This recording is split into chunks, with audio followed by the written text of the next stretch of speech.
السلام علیکم dear viewers, ہمارا آج کا ٹاپک ہے اگر کوئی بھائی بہن نماز کے دوران بھول کر ایک رکعت میں کچھ اعمال کو زیادہ مقدار میں کر دے، یعنی کوئی 2 رکوع کر لے،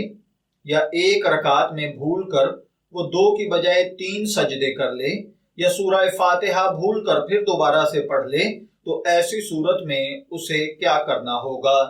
دیکھیے بھائیوں اور بہنوں، اگر کوئی بھائی بہن نماز کے دوران ایک رکعت میں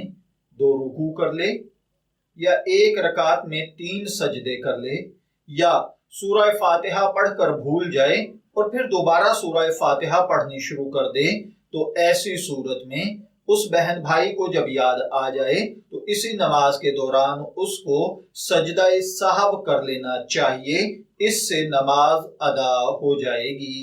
میں دعا گو ہوں کہ اللہ تعالی ہمیں ان باتوں کو سمجھ کر ان کے مطابق عمل کرنے کی توفیق عطا فرمائے۔